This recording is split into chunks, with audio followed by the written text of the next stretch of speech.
Assalamualaikum warahmatullahi wabarakatuh. Shalom. Selamat pagi dan salam sejahtera bagi kita semua. Video kali ini kita akan membahas topik kewarganegaraan budaya, membangun ranah mental kultural manusia Indonesia. Manusia sebagai individu maupun sebagai suatu kelompok masyarakat yang hidup dalam ruang sosial dan menciptakan kebudayaan, membina, mengembangkan, dan melestarikannya, serta hidup dalam warna atau corak kebudayaannya sendiri. Keterikatan individu terhadap budaya asalnya akan tampak sulit untuk menerima budaya lain di luar dirinya dan akan berusaha untuk mempertahankannya. Sebagian besar pendukung budaya kewarganegaraan berpendapat bahwa identitas dikembangkan dan dijamin melalui konteks budaya.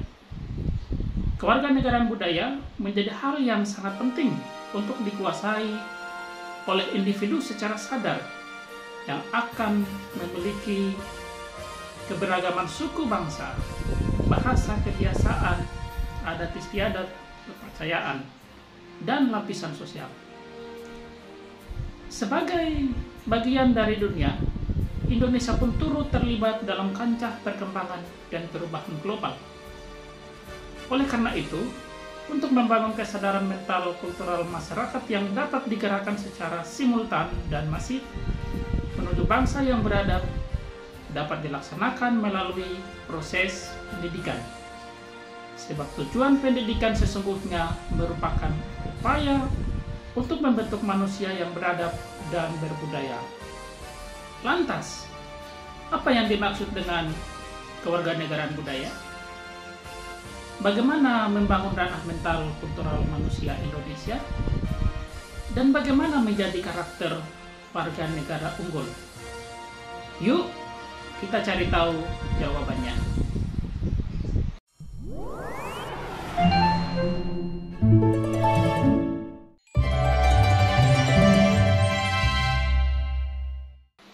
Sejarah kewarganegaraan negara-negara pasca kolonialisme Barat menunjukkan adanya percampuran budaya kewarganegaraan.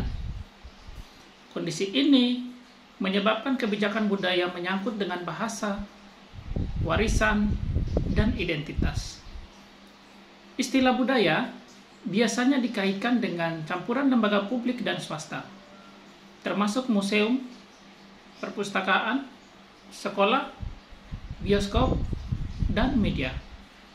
Sementara lebih khusus dihubungkan dengan produksi makna dan estetika dialogis melalui berbagai praktik. Kewarganegaraan di sisi lain lebih sering dianggap tentang keanggotaan, kepemilikan, hak, dan kewajiban. Dalam A Study of History, Toynbee mengemukakan teori tentang pengaruh radiasi budaya. Dalam pandangannya, peradaban itu berlapis-lapis, dimulai dari teknologi di lapisan terluar, berturut-turut disusul dengan lapisan seni, lapisan etika, dan religi di lapisan terdalam. Kebudayaan yang lebih kuat akan meradiasi kebudayaan yang lemah. Namun, pengaruhnya tidak langsung masuk secara keseluruhan, melainkan secara parsial merembesi lapisan-lapisan budaya. Lapisan terluar yang dimaksud adalah teknologi, merupakan lapisan yang paling mudah ditembus. Makin ke dalam, makin sulit. Lapisan religi yang kita kenal dengan spiritualitas, merupakan jantung terdalam yang paling sulit ditembus. Meski demikian, pengaruh radiasi budaya berbanding terbalik dengan nilai kedalamannya. Bahwa semakin tinggi teknologi sebuah peradaban, makin mudah meradiasi lapisan-lapisan budaya lainnya terhadap peradaban lain. Agar dapat berkembang hebat,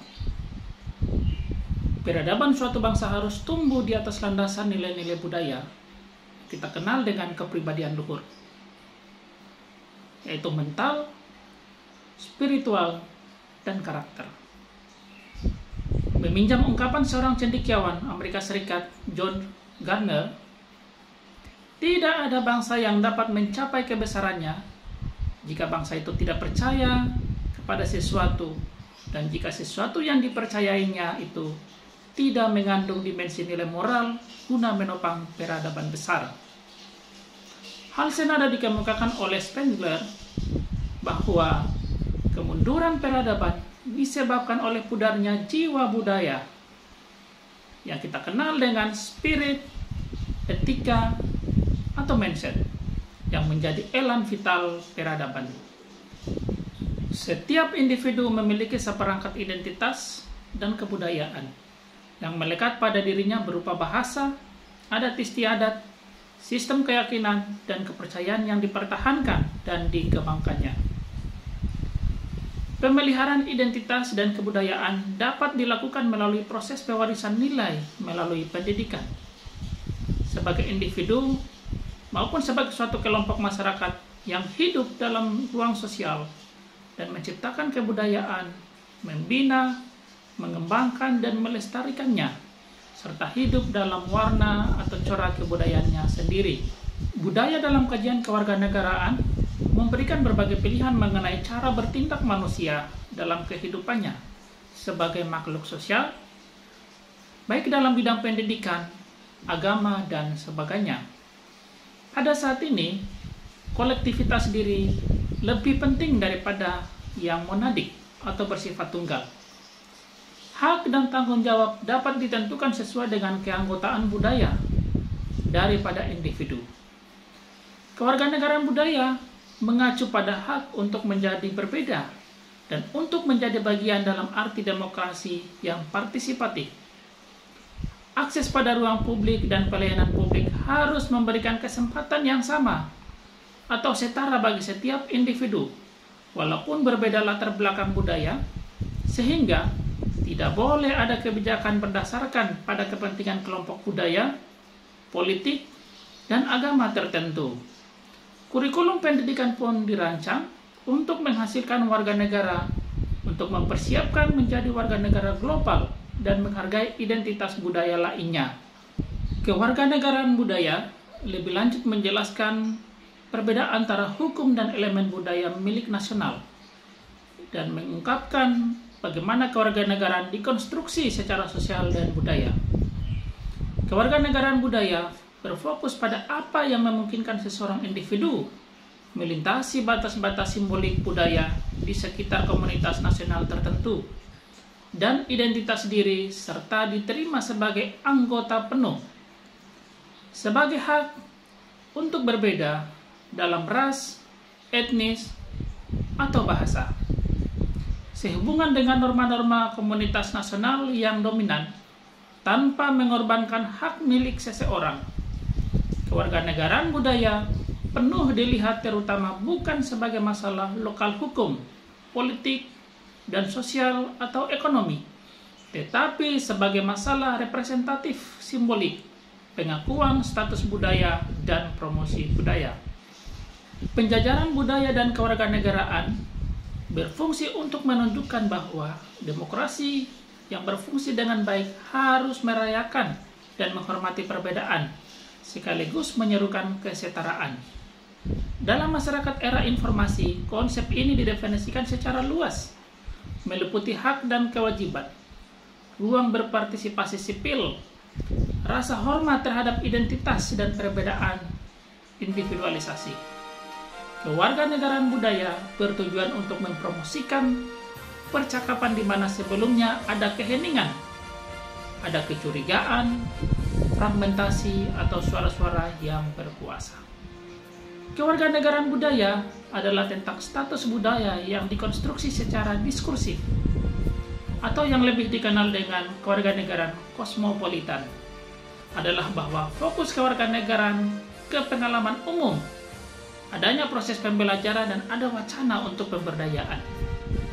Kekuatan untuk menamai, menciptakan makna, membangun biografi dan narasi pribadi dengan mendapatkan kendali atas arus informasi, barang, dan proses budaya merupakan dimensi penting kewarganegaraan sebagai proses aktif. Dalam kaitan ini, yang perlu ditekankan adalah dimensi untuk pembelajaran kewarganegaraan sebagai proses konstruktivis. Lantas, Bagaimana membangun ranah mental kultural manusia Indonesia?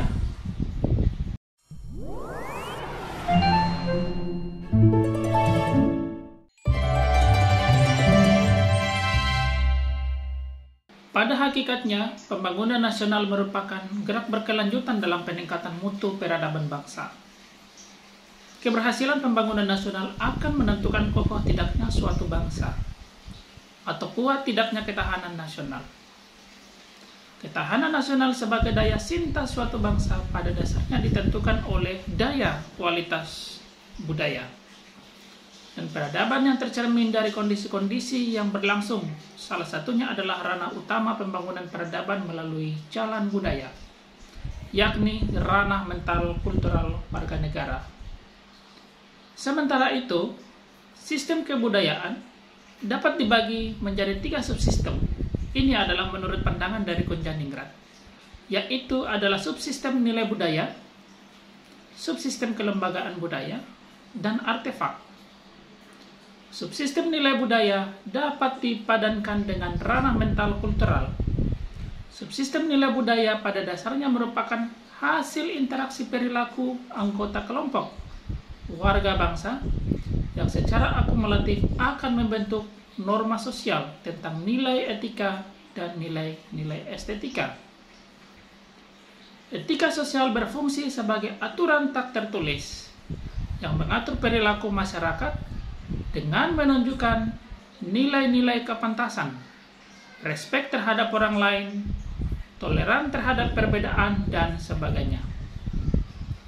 Estetika juga merupakan aturan-aturan tak tertulis yang menunjukkan sesuatu dianggap indah atau buruk. Pada gilirannya, sistem nilai sosial budaya ini dipersepsi, diresapi, dan selanjutnya diinternalisasi, membentuk karakter pada diri seseorang sebagai anggota dan membimbing kejiwaan orang tersebut untuk berperilaku sesuai dengan norma-norma etika maupun estetika di atas. Proses kejiwaan tersebut mengandung proses pembelajaran yang membentuk karakter seseorang dan berlangsung sepanjang kehidupannya, mulai dari lahir menjadi dewasa dalam kehidupan sosial yang senantiasa terus berubah sampai akhir hayatnya. Studi untuk mencari hubungan antara mental kultural dan pembangunan atau kemajuan suatu bangsa negara sudah lama menjadi fokus perhatian di berbagai kalangan. Gunnar Myrdal pada tahun 1968 melakukan studi mengapa faktor budaya menjadi kendala utama untuk mencapai kemajuan modernisasi di negara-negara Asia Selatan seperti India, Pakistan, Bangladesh, dan Sri Lanka. Namun di negara-negara lain di Asia Timur, Jepang, Korea Selatan, dan Taiwan, budayanya justru menjadi kekuatan penggerak pembangunan, kemajuan ekonomi, dan modernisasi. Bahkan Jared Diamond dalam bukunya Collapse menyatakan bahwa kepunahan suatu peradaban antara lain dimulai dari cara pandang terkait dengan sistem nilai atau budaya dan cara-cara penyelesaian yang ditempuh oleh bangsa tersebut. Argumennya bahwa menempatkan budaya dalam setiap strategi pembangunan menjadi faktor pendorong yang kuat bagi pencapaian pembangunan. Sistem pendidikan harus dibangun berdasarkan sistem nilai kebudayaan bangsa untuk membangun dan meningkatkan kemampuan mental kultural warga negara bangsa agar mampu mewujudkan sistem tata kelola dan sistem tata sejahtera budaya bangsa yang dicita-citakan. Sebagaimana dasar perencanaan strategi kebudayaan dirumuskan visi dan misi sistem kebudayaan dan pendidikan nasional Indonesia dengan merujuk kepada pembukaan UUD NRI tahun 1945 serta menggunakan paradigma dan sistem nilai yang terkandung dalam Pancasila dan pembukaan Undang-Undang Dasar NRI tahun 1945. Pembangunan ranah mental kultural memerlukan keadaan agen transformatif sosial, yaitu rejim pendidikan dan pengetahuan.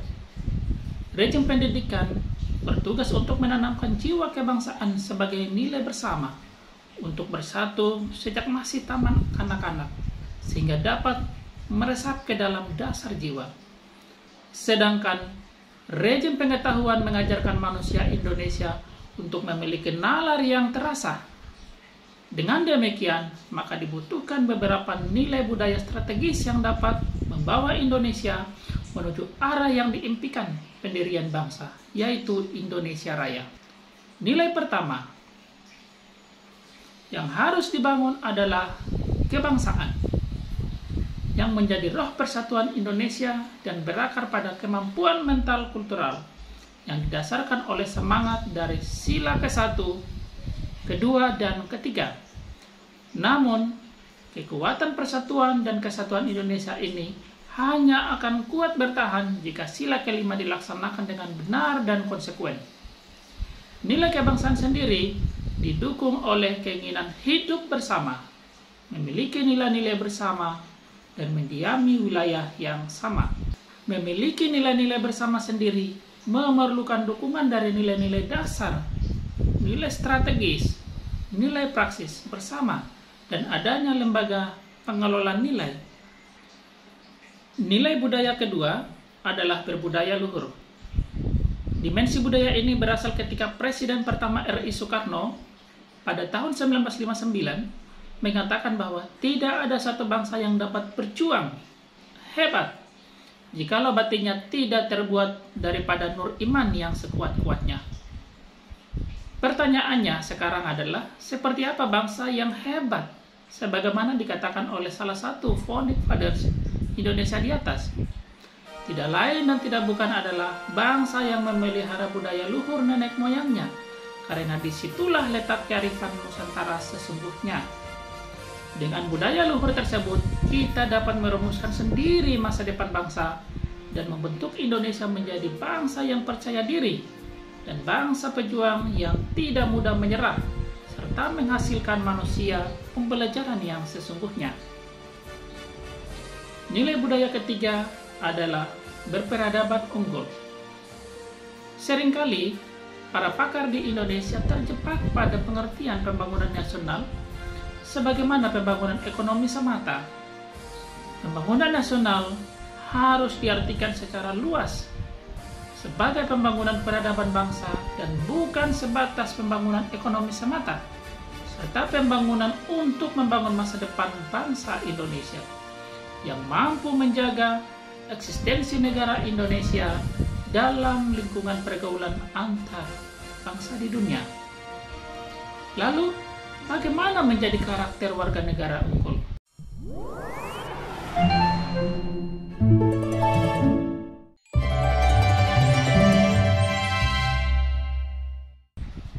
Masa depan bangsa tidak hanya bisa diduga-duga ataupun diprediksi karena faktor ketidakpastian. Oleh karena itu, menjadi sangat penting dan strategis untuk sebaik mungkin kita mendesain masa depan kita sendiri sebagai satu mimpi besar bangsa, tujuan berbangsa, bernegara, yang menentukan manusia Indonesia seperti apa masa depan dan menjaganya agar tidak bergeser dari mimpi para pendiri bangsa.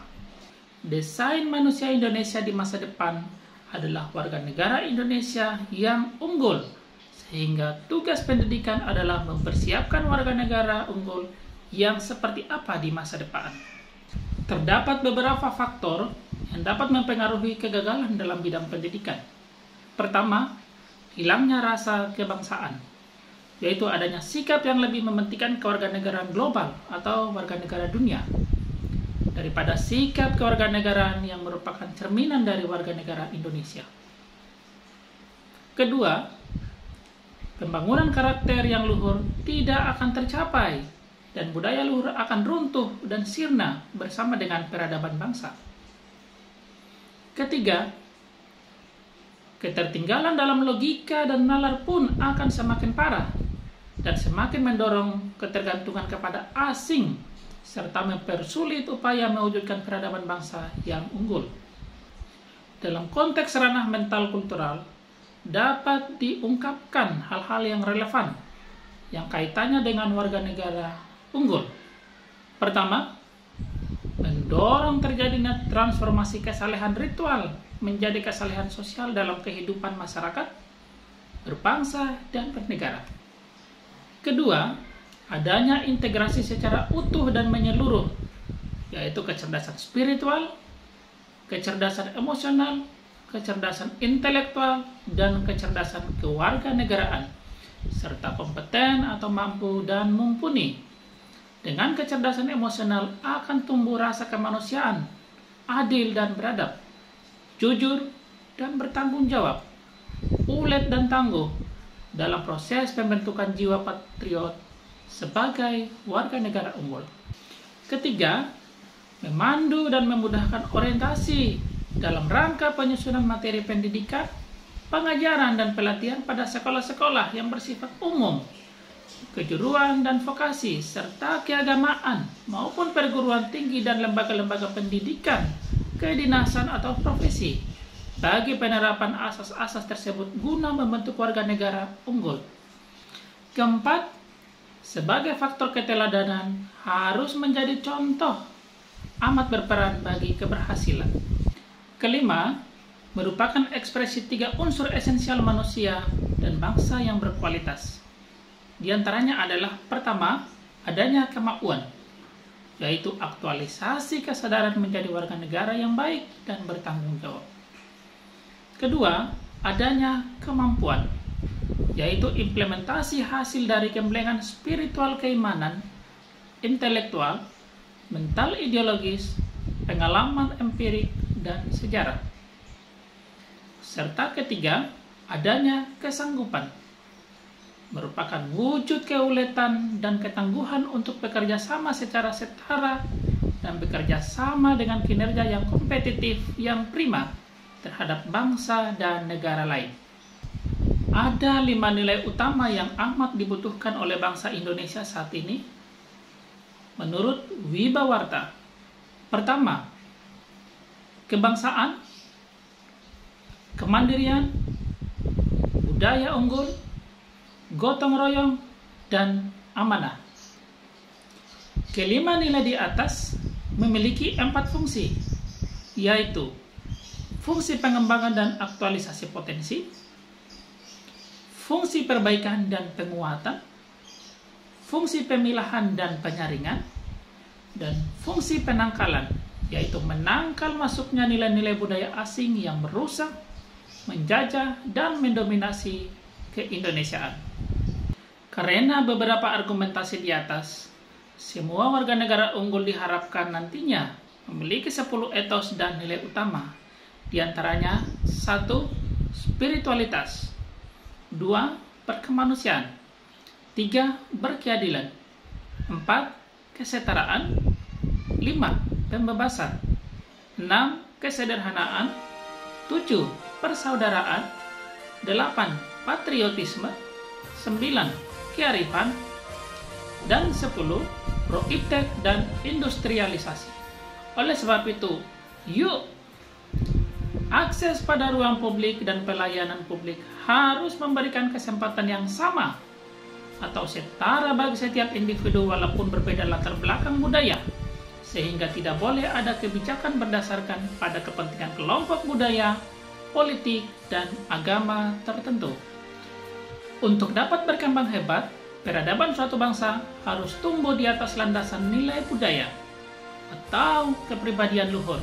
Karena tidak ada bangsa yang mencapai kebesaran besar jika bangsa itu tidak percaya kepada sesuatu, dan jika sesuatu yang dipercayainya itu tidak mengandung dimensi nilai moral guna menopang peradaban besar, atau bahwa kemunduran peradaban disebabkan oleh pudarnya jiwa budaya yang menjadi elang vital peradaban.